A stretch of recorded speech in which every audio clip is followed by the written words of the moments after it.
Neena, you ready? I'm going to Absolutely. introduce Thank you. you. Okay. Good morning and welcome to Pediatric Grand Rounds. The CME code is in the chat box and we'll keep repeating it. It's my great pleasure to introduce this morning's Grand Round speaker, Dr. Neena Champaigne, who is the clinical geneticist with expertise in biomedical genetics. She is a clinical associate professor and division chief for genetics in Department of Pediatrics at the Medical University of South Carolina. She specializes in the diagnosis and management of children and adults with inborn errors of metabolism and provides newborn screening follow-up in South Carolina. Dr. Champaigne earned her Bachelor of Science degree in molecular genetics from the University of Rochester in New York. She received her medical degree from the University of Texas Medical Branch at Galveston, where she also completed her residency training in general pediatrics. She completed additional residency training in clinical genetics at the University of Texas Health Sciences Center at Houston. She is certified by the American Board of Medical Genetics and Genomics in the clinical genetics and genomics and medical biomedical genetics. She holds memberships in the American College of Medical Genetics and Genomics, Society for Inherited Metabolic Disorders, American Medical Association, South Carolina Medical Association, and American Academy of Pediatrics. Dr. Champaigne, thank you very much for accepting our invitation, and the floor is yours. Thank you so much for having me. It's great to be, at least virtually, back in my home state of Texas, my previous stomping grounds. As was shared, I did all of my training in the Houston, Galveston area and still visit quite frequently. I've been out in South Carolina for almost 20 years, but I wanted to share a talk that I've given to a lot of trainees and different pediatricians, and really looking for subtle clues that everyone should be aware of when you're thinking about a genetic diagnosis. Just a little bit of background, I always enjoyed solving puzzles and mysteries, and so that's probably what drew me to genetics. Some of you may recall Sherlock Holmes, but one of my favorites was always Nancy Drew. So that's, again, where I get my love probably for a lot of this particular field. So just to start off with, I have no relevant disclosures related to this talk, and I will be covering evidence-based medicine that's free of commercial bias. With that, we'll go ahead and go through the learning objectives. So by the end of this presentation, you should be able to recognize minor anomalies that are red flags indicating the presence of a specific occult major anomaly, list further evaluation that should be considered for each of these common anomalies, and then also counsel families about prognosis of a child with a structural anomaly based on the mechanism which occurred. So, as Sherlock Holmes says, my name is Sherlock Holmes. It is my business to know what other people do not know. So we start with what you can know. So dysmorphology is actually a field that was first coined by David Smith back in the 1960s. And he used this really to study the area of human congenital malformations. And this particular area of genetics specializes in birth defects and really combines the knowledge of several areas. So developmental mechanisms, the natural history of congenital abnormalities, as well as the genetic principles. However, when we're talking about dysmorphology, you have to think about just morphology and what is normal. And so part of that is what we'll go through and kind of understanding when things do not go correctly. So thinking just about the etiology of birth defects, we know that 2 to 3% of all newborns are born with a birth defect, and they account for 25 to 30% of pediatric admissions. You can see here some statistics that are a little bit old, but probably are still consistent in that 1 in 33 babies born in the United States each year has a birth defect, which I think is a pretty impressive number. When you look a little bit at the etiology, there are several categories that we can look at. Most of them have an unknown etiology. So at this point, we think of them as sporadic. And there may be other mechanisms we just haven't clearly defined. A good number of them are due to chromosomal abnormalities, and we'll be reviewing some of those. And then further, we know that different things, including single gene disorders or genetic abnormalities, account for another portion. followed by teratogens, or even just the timing of the birth. So a lot of different etiologies to think about when we're evaluating a birth defect. So we talked about just, thinking about the timing and the way that our organs develop over time. So when we think about the different categories of development, it's good to break them out into 3 different categories. So the implantation, the embryonic stage, followed by the fetal stage. And so if we think about that, the time frame for implementation is fertilization till the end of the 3rd week. This is a time period of rapid cell proliferation. All of those initial circulatory connections are being made, as well as early cell differentiation. This particular is more of an all or none. And so this is where if things don't go in the correct order, or there's a problem, that this will end up in a miscarriage.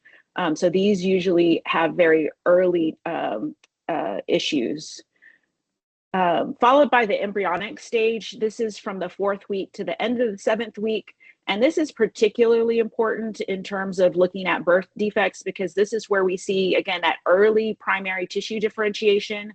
We have closure of the neural tube, and then you have definitive organ formation. And you can see here in this, the heart in particular, and other solid organs are being made. So you can have significant defects that occur at this point. Lastly, the fetal stage. So that's 8th week to birth. And so this is more where organs start to differentiate and grow in size. And then you just have overall enlargement of the skeleton, muscle, and brain. And so this is more where you get definition of those major organs. And so you can think about, just in terms of timing, how an abnormality or a change in any one of those timings can have a difference in terms of outcomes.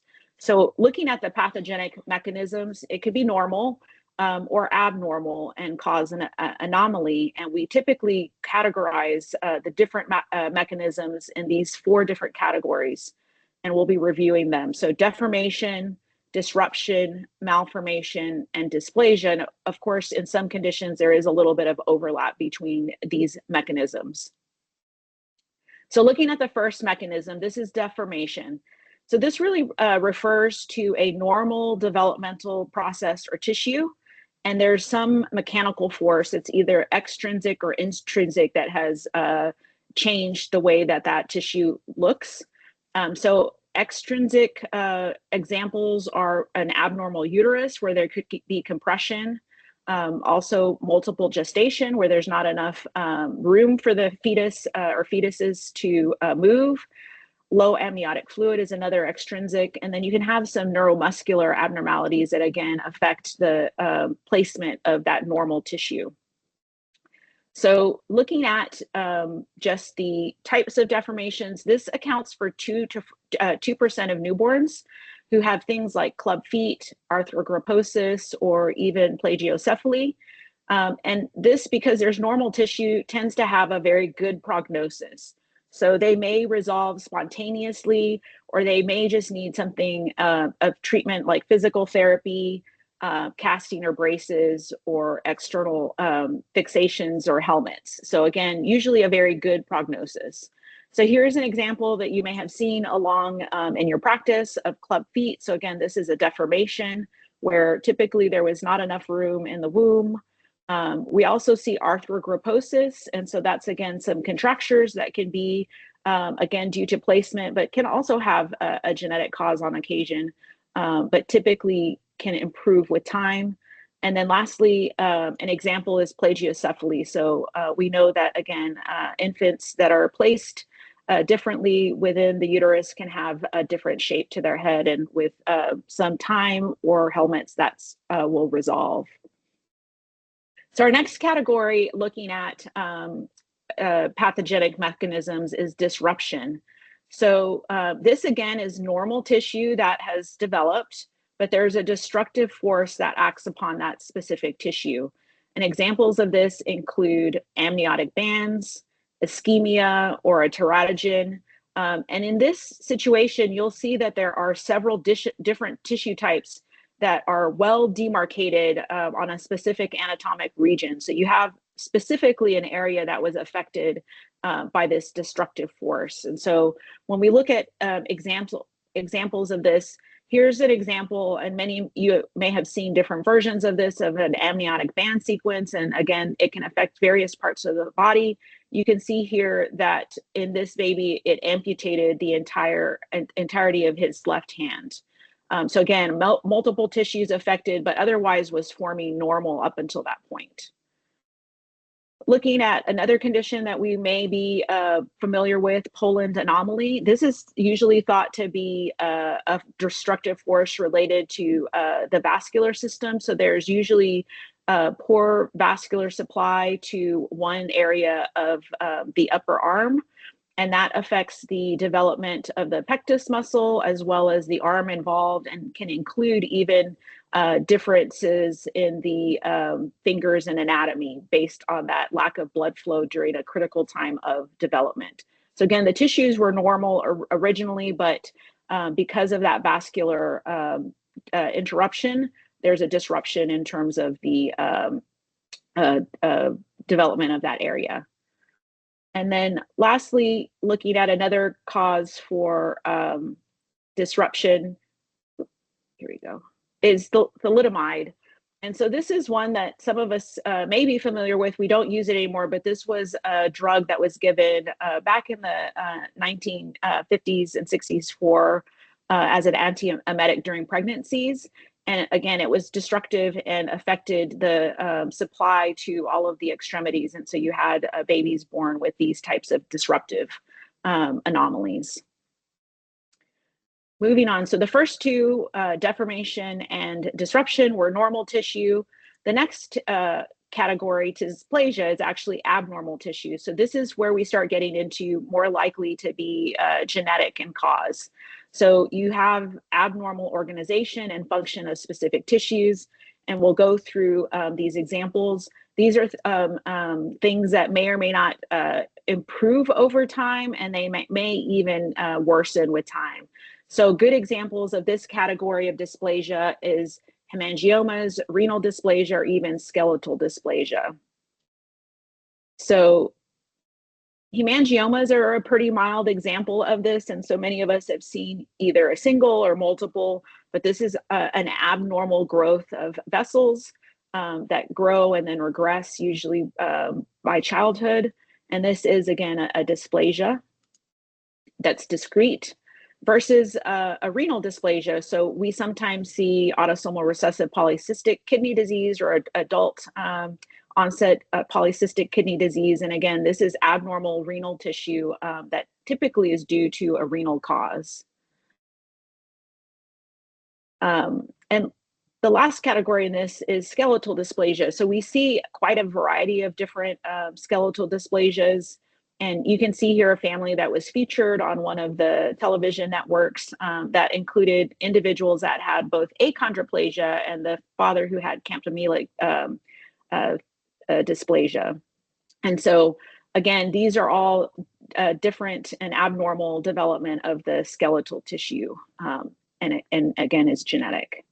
And then our last category is malformation. And so this entails just an abnormal developmental process. When we talked about, again, the timing in development between implantation, the embryo and the fetus, something in that early phase has been impacted and caused the either arrest, delay, or misdirection of early development of that tissue or organ.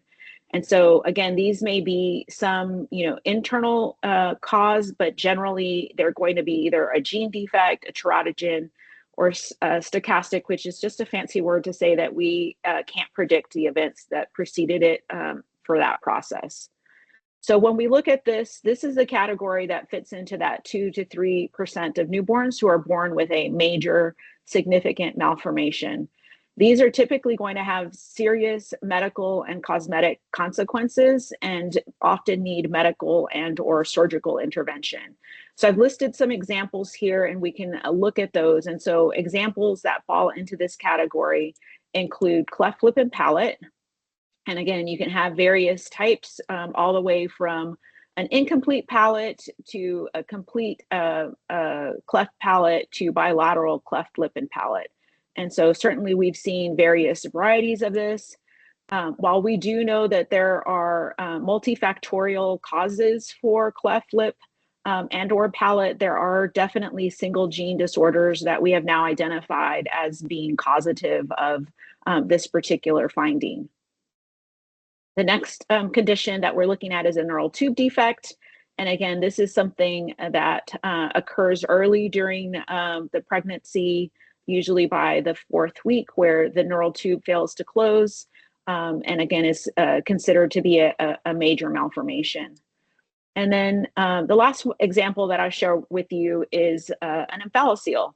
And so this, again, is a pretty significant malformation that often requires surgical correction. And this particular finding is associated with a variety of conditions that we will review. But the ones that come to mind are Beckwith-Wiedemann syndrome, as well as some other chromosomal defects. So this is something where, again, genetics should be at the forefront of your mind, and this would be a clue that further evaluation is required. So those were major malformations, but a lot of us have minor malformations. And in fact, these affect 15 to 40% of healthy people. They're really not significant in that they don't require any medical or surgical intervention, and they can be normal variants, but they can also be very important subtle clues that give you information about an underlying genetic diagnosis.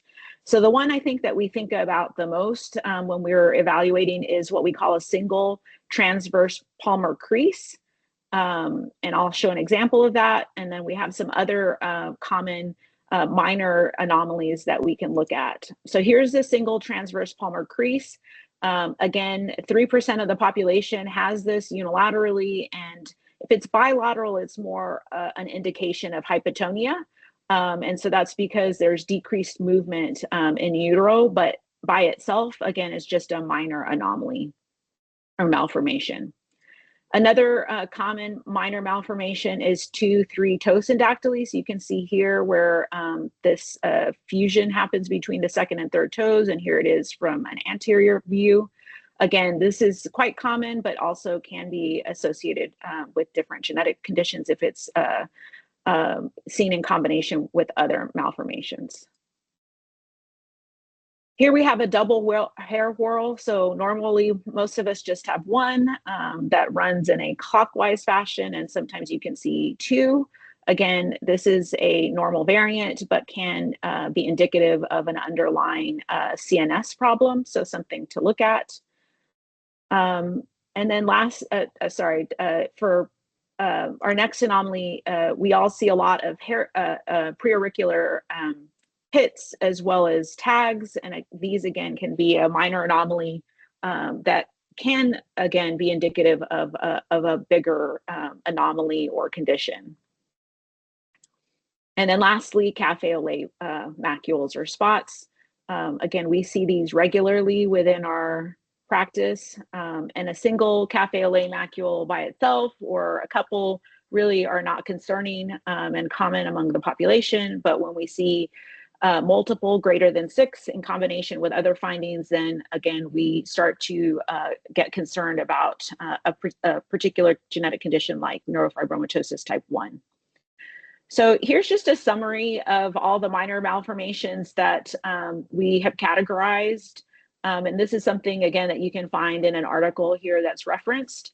And so we talked about a lot of these different findings, but they can involve the head and neck, the eyes. Again, the eyes, it could be the slant of the palpebral fissures. The ears could be the shape or position. Mouth as well could be related to the shape or position. The extremities may have abnormalities, again, that don't require any surgical intervention. We talked about, the omphalocele, but a minor malformation correlate would be the umbilical hernia. And then lastly, these skin findings. So again, these are quite prevalent, but in combination can be suggestive of an underlying genetic etiology. And what we found in actuality while the good majority have only none to one major anomaly, the more minor anomalies that you have, so when you get to 3, the likelihood that there's another major malformation goes up, but it goes up significantly when you have 4 minor anomalies. So again, the more minor anomalies are likely to be associated with at least 1 or more major malformations. So that's something that, again, is a key takeaway from this talk. So we talked about mechanisms, and now I want to switch and talk about patterns. So we now can look a little bit differently about the patterns of anomalies. And so we talked about different areas, and so they can involve just a single system. It can be an association, meaning there's multiple anomalies that we know are associated with each other, but we don't know the underlying genetic diagnosis. It can be a sequence, meaning that it's triggered by one initial event, or it can be a complex, basically, where it involves a particular area. And then lastly, we have the term and group that we are probably the most familiar with, which is syndromes. So again, these anomalies are typically sporadic and maybe multifactorial. We then have the category of syndromes, which encompasses about 25%. And then the last group is 15%. So looking just at the single system defects, again, that comprises the majority of the defects. This accounts for about 60%. And usually the specific cause is difficult to identify. Again, there's probably a combination of genetic and environmental factors that lead to these particular findings. So these conditions include things like cleft lip, club foot, pyloric stenosis, congenital hip dislocation, and congenital heart disease. So these are, again, are common major malformations that we see in the newborn period. The association that many of you are probably most familiar with is VOCTRL, which stands for vertebral, anal, cardiac, TE fistula, renal, and limb defects. And this really just denotes that we have an association or a group of malformations that we know occur together more often than expected by chance. So it seems non-random, but we don't know that there is a common etiology.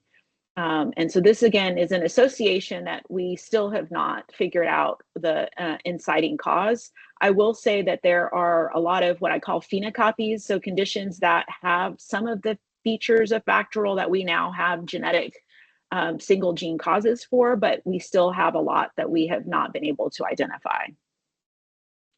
Our next pattern to look at is a sequence. So this is, again, where a group of anomalies arises from an initial malformation. And we have several examples of this that we see. So the conditions that we look at are Potter sequence, holoprosencephaly sequence, and Robin sequence. So here's Potter sequence. So this usually will come from a renal defect that causes a lack of urine.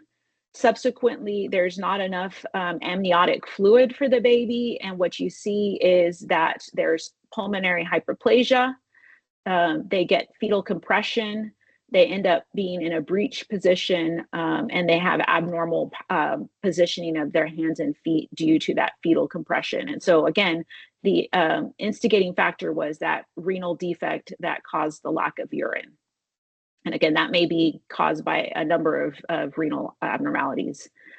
Another sequence that we see quite regularly is called holoprosencephaly sequence. So this is failure of the midface or the forebrain to develop. Again, what we see, and you can see here demonstrated by this infant who is significantly affected, is that they have a midline cleft lip and palate. They have hypotelorism, meaning that their eyes are closely spaced. And then if we were to do a brain MRI, they would have holoprosencephaly. So again, those midline defects. This is something that has, again, a very variable expression. And in this child's mother, it's hard to appreciate maybe on the level of the picture, but she has the same genetic condition, and her only feature is a single central incisor. So that's the only malformation that she had as a clue for this particular condition. And this is due to a gene defect. And the last sequence to discuss is Robin sequence, also referred to Pierre-Robin sequence. And so you can see here, there's a number of inciting features that can result in this Pierre-Robin sequence. So it could be just a neurogenic hypotonia where the tongue is displaced. It could be extrinsic from oligohydramnios, or not having enough amniotic fluid. Or there could be a genetic condition, again, affecting the collagen that ultimately leads to mandibular hypoplasia. So the mandible does not form, it pushes the tongue back, and then we end up with a U-shaped cleft, as well as the micrognathia. And so again, that comes from this inciting feature that leads to that mandibular hypoplasia. So both non-genetic and genetic causes. The other area that has created some just discussion amongst our group is a complex, also known as a developmental field defect. So again, this is where a noxious influence acts on a particular geographic area of the developing embryo. I mentioned the pathogenic mechanism of disruption.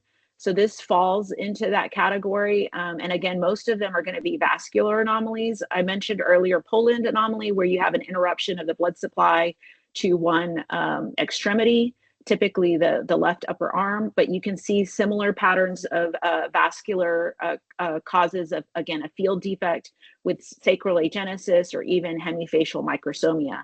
So again, there's a particular area that has been affected and normal tissue from developing appropriately. And lastly, syndrome. Syndrome is a word that we use quite regularly. I try not to use it as much when I'm talking to patients because I think it can have somewhat of a negative connotation. And really this word comes from the Greek running together, and it's a group of recognizable anomalies that come from a single genetic etiology. And so prior to having a lot of sophisticated genetic technologies and molecular sequencing, the conditions that we observed were described as syndromes. So these group of anomalies that were appreciated and now are known to have a variety of genetic causes. So some of them are chromosomal disorders that are due to number or structure. Some are due to gene defects, and then others can be caused by teratogens, including infectious etiologies. So let's just talk a little bit about what that looks like before we switch over to looking at some different syndromes. Hopefully you can assess, again, the detective. It can be either the pediatrician or the geneticist, but we have to put it all together in terms of gathering all of the information. So the history, knowing about the pregnancy, the birth, the health and development, as well as growth and family history.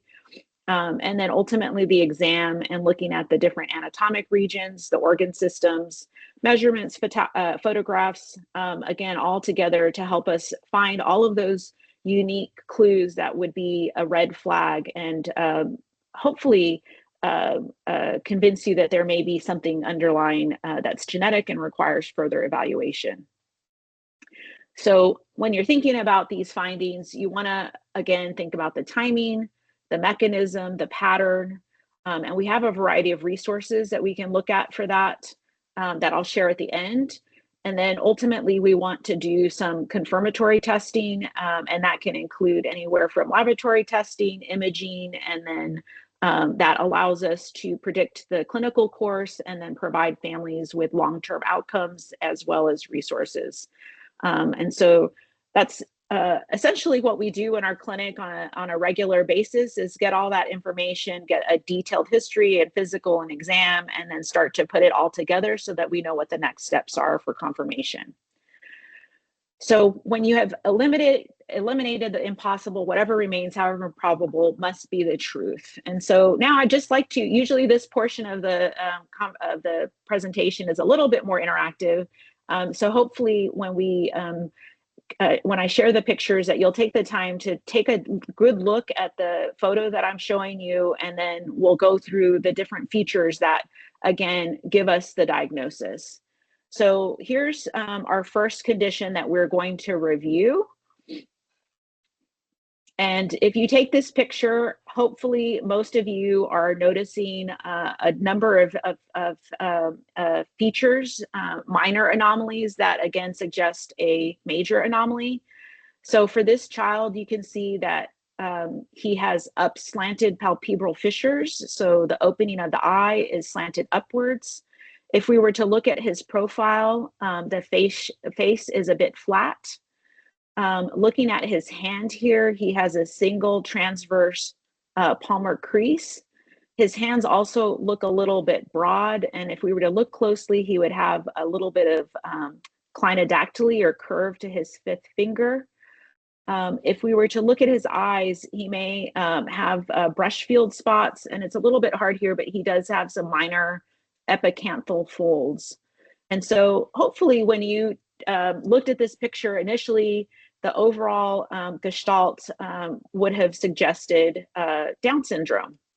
And so again, many of us are familiar with these particular features, but it's important, again, to look at what each of those individual features include. So those craniofacial abnormalities, the hands, and then if we were to look at the feet, there would be a gap between the first and second toes.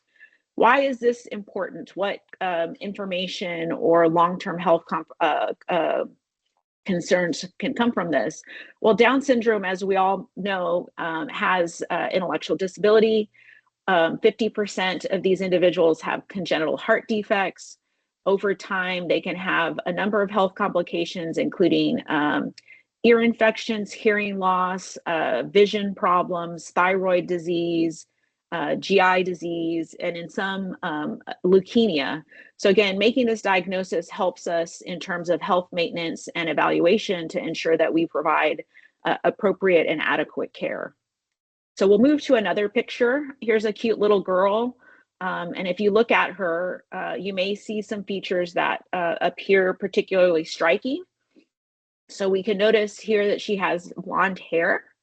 Her eyes here, they look a little bit puffy.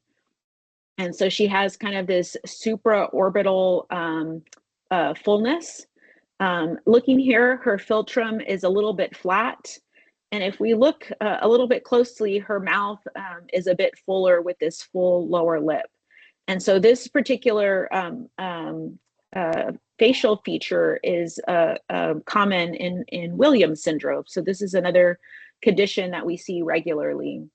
And so we saw those, but the prominent lips with the large mouth is a very key feature that would suggest this condition.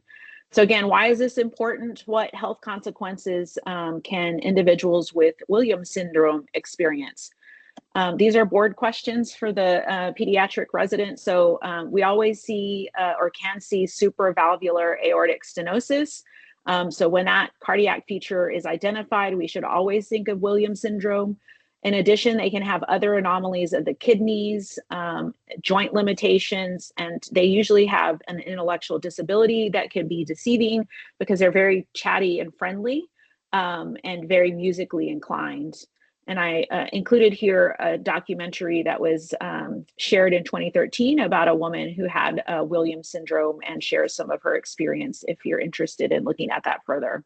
So again, another genetic condition that may present in your clinic that warrants further evaluation and management.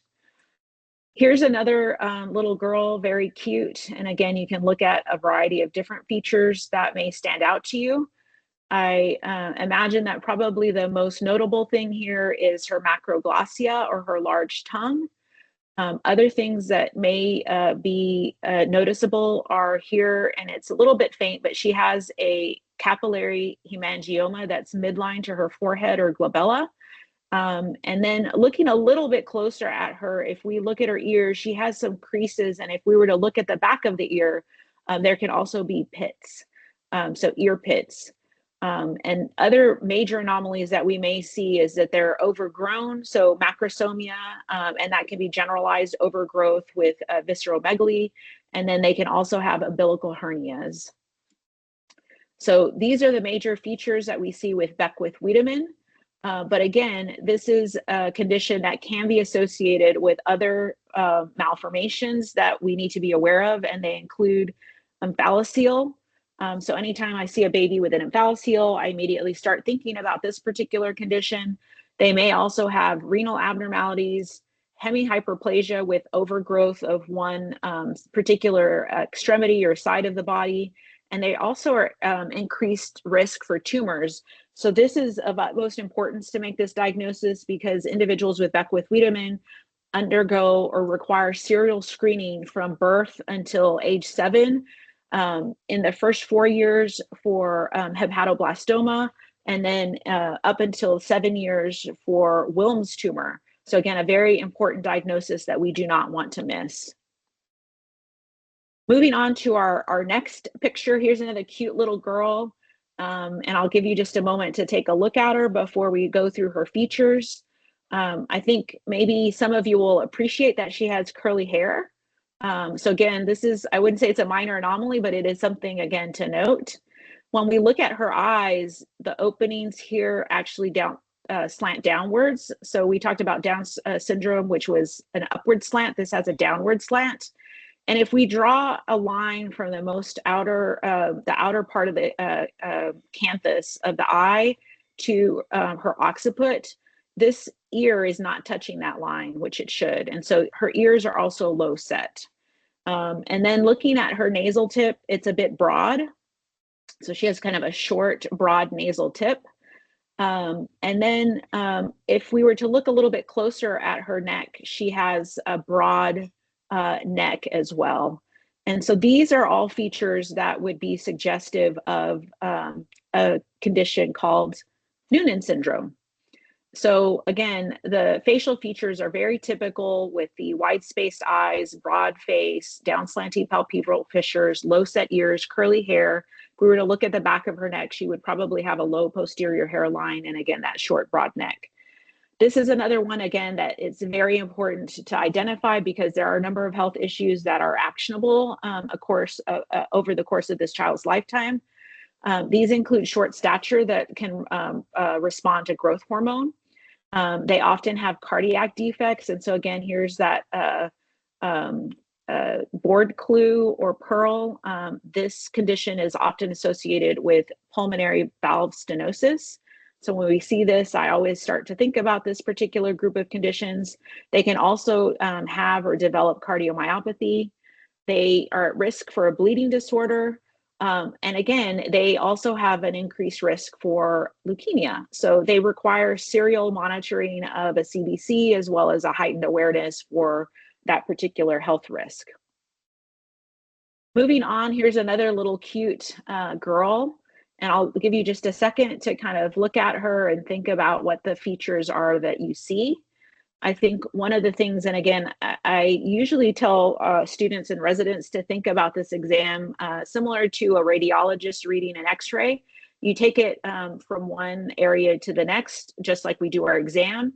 So looking at her hair, you can see that she has a very full head of hair and that her forehead is a little bit narrow with a low anterior hairline. Her eyebrows are thin and arched with a little bit of synophorus, so connection that's in the midline between the eyebrows. She has these lovely, very long eyelashes that I hope you can appreciate. She has an upturned nose and then this very flat philtrum with a thin upper lip and a downturned mouth. So again, these are all features that make her distinctive and would give us a suggestion that she has an underlying genetic condition such as Cornelia de Lange syndrome.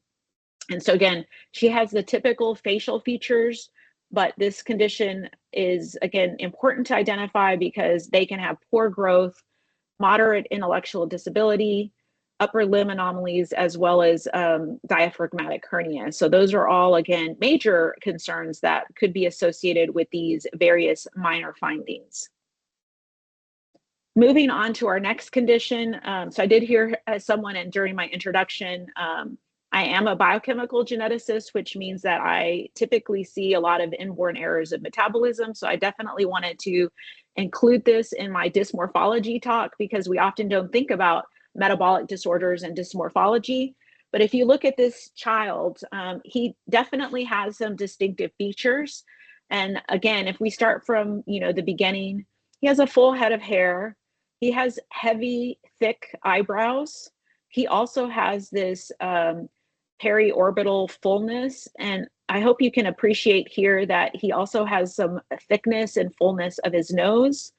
He does not have the typical creases that we see here of the cheeks.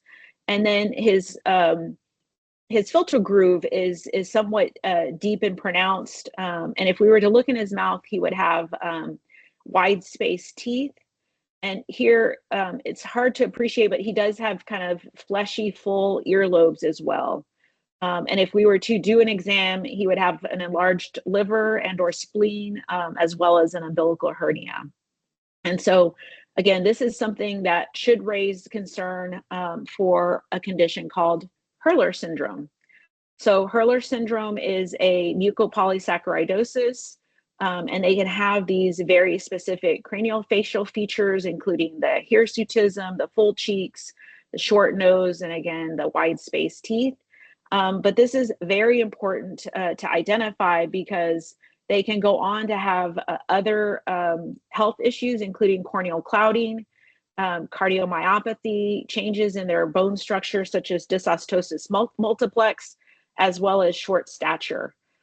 Some states are now doing newborn screening for this condition. And so my hope is that if it is on your newborn screen, so for MPS 1, that this is a child that would be identified before they were symptomatic. Treatment for this condition involves enzyme replacement therapy, or if detected within the first 18 months of life, they would qualify for a bone marrow transplant. So again, a very important disorder to have and identify early because of those available medical interventions. Moving over now to a different condition, we'll let you look at this one for just a second and appreciate hopefully that this individual, even though he's sitting, is very tall. His arms are quite long, as well as his legs. And if we take a closer look at him, you can hopefully appreciate that he has a very long face that's narrow. His cheekbones are somewhat flat, so that's called malar flattening. If we were to look at his palate, it would be narrow. And then he may or may not have a pectus excavatum or carinatum, so a chest deformity. And then he also has lengthening of his fingers. And if we were to look at his feet, they would be long and narrow as well. And so this particular feature would suggest a condition called Marfan syndrome. And so again, they have a very typical craniofacial appearance with that long, narrow face, as well as down slanting palpebral fissures, a high arch palate that then leads to dental crowding. And they, again, can have other physical features. Many of you are very good at raising concern for this particular condition, particularly when we have a individual who's tall for their family or above the 97th percentile for height. And this is a condition that, again, can have some pretty significant medical consequences. Aside from lens dislocations, which can occur at any point during their life, they can have catastrophic aortic root dilatation that can lead to a rupture, as well as mitral valve prolapse. So these individuals require regular monitoring by cardiology and echocardiograms. And again, if they see that dilatation early, there are treatments that can be used to slow that process or even correct it before it causes an issue. Moving on to my last condition that I'm going to share before I just give you some pearls. Here's another picture of a gentleman who actually was on a television series in the UK, who cataloged his journey with his girlfriend and making the decision of whether or not he wanted to have his own children. This individual had some significant health issues at birth, and we can appreciate some of the physical features similar to Marfan syndrome. He has down slanted palpebral fissures and a malar flattening here, so it's very flat here, and that causes actually the lower lids to have a little bit of a droop and can have a cleft. If we were to look closer at his ears, he would have either unilateral or bilateral ear malformations, all the way from a malformation to an absent ear. In the mouth, complications that can occur with this condition, similar to the Pierre-Robin sequence, is that they get micrognathia or hypoplasia that causes ultimately displacement of the tongue and can lead to cleft palate. So a lot of very serious health issues, all the way from minor to major. And a lot of these individuals often require facial reconstruction, and some even require a trach in order to maintain their airway until their jaw is able to grow. So again, here are the typical features that we see with this particular condition. They can be very striking or very mild. This is one that we can see. It's an autosomal dominant condition that can run in families. And I've seen individuals that have very mild features, so it's very variable in its expression.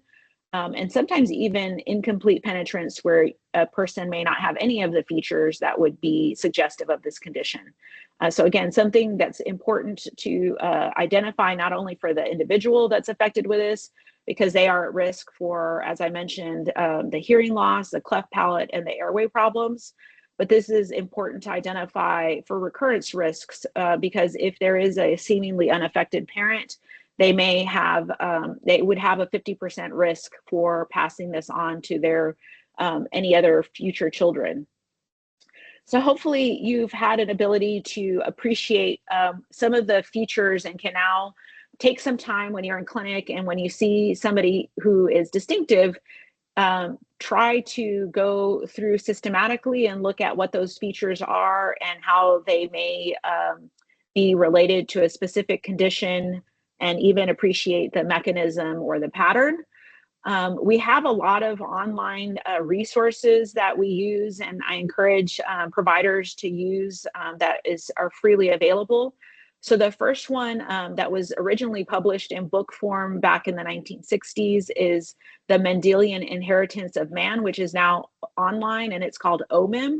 So this is a free resource from the government, and it catalogs all of the genes as well as genetic conditions that have been reported to date. You can see here that I was able to put in ear crease, and it gave me the top 4 entries that have ear creases. And we discussed number 2, which is Beckwith-Wiedemann syndrome. Number 1 is one of the genes that causes Beckwith-Wiedemann syndrome. So again, if you have a very unique finding, you can put this into the search engine, and it will give you the top diagnoses to consider with that particular feature. And it's very helpful and provides a lot of information in terms of all of the symptoms, the mechanisms, as well as links to different resources and literature. So again, online and free. The next one is a little bit more complicated, and it's one that we like to play with a little bit, but it's called the Phenomizer. So this is also free, and it's called the, it's based on basically what we call HPO terms, or human phenotype ontology.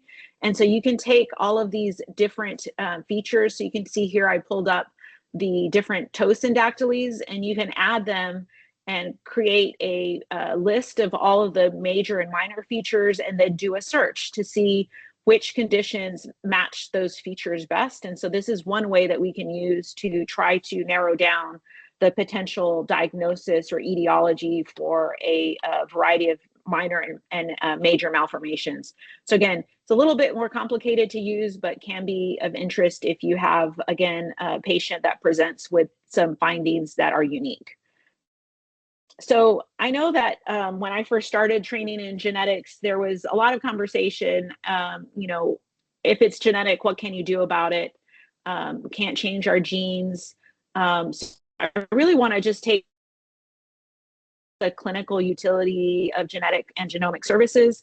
This has continued to evolve as our knowledge has expanded, and we've again began to understand a lot of the pathophysiology, the genetic mechanisms. And I'll say that from the patient perspective, you know, the diagnosis allows them to have a prognosis and treatment. I always tell them that we now have a roadmap that we can follow for their medical management, as well as prevent any unnecessary testing or procedures or interventions once we have a diagnosis. We can provide them anticipatory guidance and health maintenance that's specific for their condition. And again, ultimately in the future, it may lead to some specific therapy or management. From the family, some of these conditions, again, allow us to test for at-risk family members. It allows them to then make a decision that's informed about their family planning and recurrence risks for reproduction. It also brings resolution to what we often call a diagnostic odyssey, which can often be costly and wasteful. And then ultimately, it does bring a lot of closure to families when they are able to connect with different disease support groups and get involved and share their stories and provide, again, a resource for them that they can connect with regarding their child or family member. And then ultimately, just our society as a whole, we can understand that, you know, the identification and ongoing identification of these genetic conditions will ultimately lead to better research and clinical trials, and ultimately, hopefully, reduce the economic impact on our healthcare system. And I will say that I've been in genetics now for almost 20 years, and I have seen the revolution and impact that genetics has made and continues to make. We're now giving enzyme replacement therapies, medically using gene therapies, and I think there's just a lot more to come that really highlights the importance of getting these individuals diagnosed and into care. So as my last slide, I just would like to share, hopefully, as you go back into your practice, again, you'll start to look intentionally for these minor malformations during your physical exam and have a better ability to describe these distinctive facial features on your exam, as well as the physical findings that you should be looking for when you see these facial features, and then ultimately refer them over to genetics when you identify these multiple minor and major malformations for additional testing. And with that, I will just share my references. So there's a lot of different resources online and in the literature that you can use. And I'll thank you for your time and open it up for any questions. Thank you, Dr. Champaigne, for that wonderful, wonderful presentation. Let's see if anybody has any questions. I'm looking at the chat box, and you can also ask questions directly to Dr. Champaigne. Dr. Lynch, go ahead and ask your question, please. Hey, that was great and so important. I just wanted to do a shout out for it's someone you probably know, Rick Giudotti. We had him speak at a conference. We had the privilege of that last year, and I'll put a link in the chat box because he just published a book on positive exposures where he's photographed kids from around the world in positive settings, which is in contrast to the Smith's books pictures that we all grew up with. And I think it's just, I'll put the link in the chat because it was just such an amazing eye-opening experience to hear his talk about, as a photographer, how important it is to see beauty in different ways. Absolutely. So the picture that I used, and you'll see that the pictures that I used, yeah, I mean, I again want to appreciate the differences and not stigmatize. But the picture from the individual with Marfan syndrome was taken from his collection. And you're exactly right. He has made, he was a fashion photographer who then changed over to, again, starting with albinism, appreciating the beauty and differences. So it is a great resource. Any other comments, questions for Dr. Champaigne? there's some in the chat room. There's one about, would you consider genetic consult for unexplained fractures in a younger toddler with non-accidental trauma injury ruled out? I'm just reading it. Oh, okay, Absolutely. sure. Yeah. So I see that question, and I would say absolutely. Certainly, there could be physical features, and we usually do. Again, the conditions that come to mind are osteogenesis imperfecta, and so there are resources that we could explore, and just make sure that we can identify whether or not that is one of the causes for unexplained fracture. Of course, there's other bone disorders that probably fall within the endocrinology, but there's certainly a variety of things to take into consideration. Other questions, comments?